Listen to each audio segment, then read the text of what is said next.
The year was 1988, and I was very excited because my mother had just purchased our first set of Encyclopedia Britannica.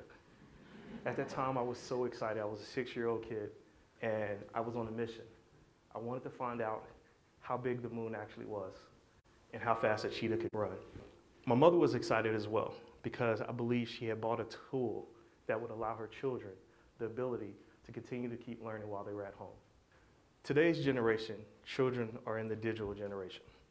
They're going to be able to access devices to connect to the internet through any form of devices, be it tablets, mobile phones, e-readers, whatever it may be, to get information on demand. One of the things that intrigues me the most is watching my oldest son interact with AI devices. Recently, one morning, earlier this year, while I was preparing breakfast for my son, KJ, he hits me with one of those little kid trivia questions that came from left field. He looks at me and says, "Dad, how many teeth does a hippopotamus have?" So I don't want to lose a step. I crack the egg into the pan, and then I say to myself, I have no idea. But I'm going to take a shot at it. I look at my son and I say, I believe a hippopotamus has 48 teeth. My son then looks at me with a 6-year-old smirk, and he tilts his head slightly to the left, as if he was going to ask me, is that your final answer? He then says, okay, Google, how many teeth does a hippopotamus have? I'm done. I'm already done. Google continues to go on and says, an adult hippopotamus has 38 teeth, including 2 incisors and 1 canine. For 15 more seconds, Google provides very detailed information about a hippo's dental anatomy. And then once it concludes, my son then looks at me and smiles, and then he busts out laughing. I look at him, I shrug my shoulders, and I said I was close. That morning was so exciting to me, not just because Google was able to outshine me and know more about the dental anatomy of a hippopotamus, but it was more because of the interaction that I knew my son was going to have for the rest of his life. Him being able to interact with AI devices and be able to ask questions and get information on demand is only going to get better as he gets older and older. So now when he asks me those questions that come from left field, instead of me pausing and hesitating, I say, let's look it up together, son. And Google just happens to be one of the research tools that we use. In that moment, technology is my sidekick because it helps me to interact with my son. And it also helps me to be able to look and perform and be a better father in his eyes as I try to be. December the 5th, 2002, I was leaving from the engineering building at UNC Charlotte.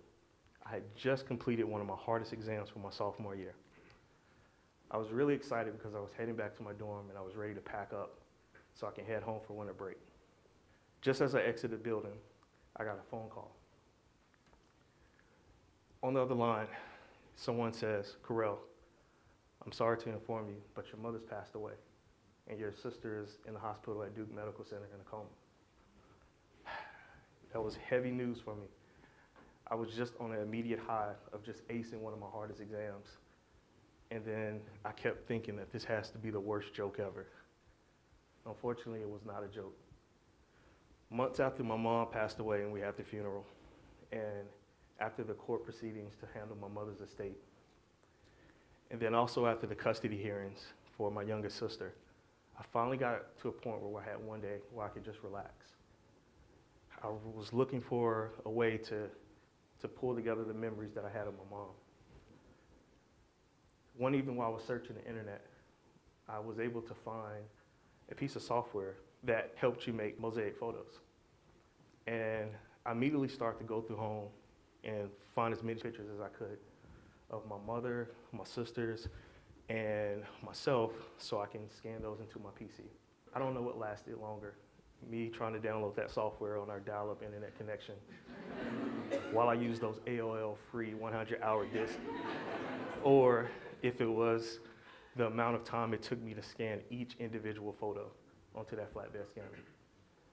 Ultimately, it didn't concern me how much time it took, because I was able to complete and create a beautiful photo that I still cherish to today. That was the most recent picture of my mom I had, and had a lot of photos of me and my sisters and family as we grew up.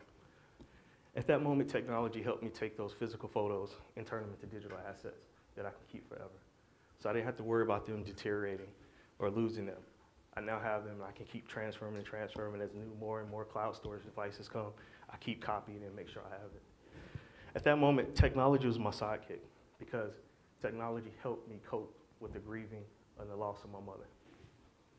One of my true passions in life is cooking.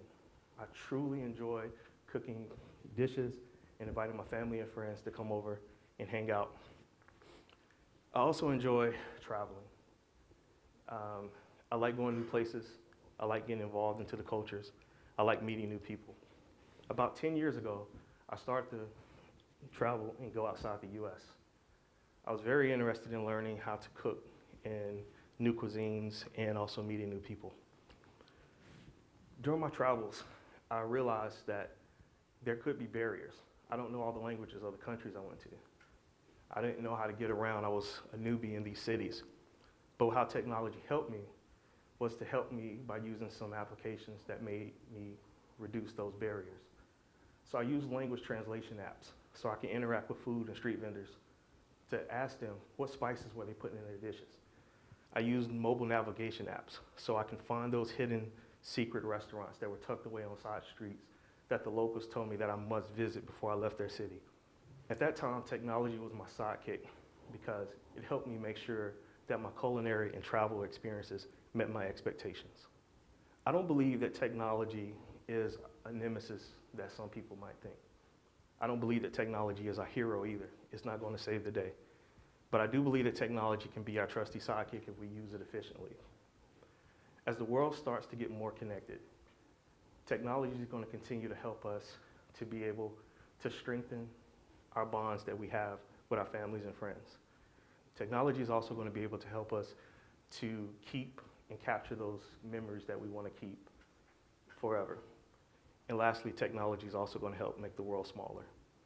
I'm recently stepping out on a new venture in life where I'm looking to explore and to create a new business.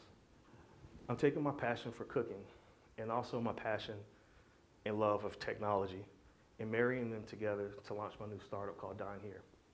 The purpose of this startup is to create a platform that connects passionate chefs and home cooks with foodies that are looking for great culinary experiences. My startup is also giving a portion of its proceeds to charities that also help to provide meals for those that are hungry. In this situation, technology is going to be my sidekick to help me to help food entrepreneurs that are looking to build their brands. I'm going to also help foodies that are looking for great culinary experiences so they're not disappointed on their travels. And I'm also going to make sure that I'm contributing back to society by giving a portion of the proceeds to help out those that are in need of a meal and deserve one. I truly believe that if you use technology as a sidekick, like I have, it can help fuel the passions that you have in life. I feel that we all must embrace technology so we have the ability for improving the quality of life for tomorrow. Thank you for your time.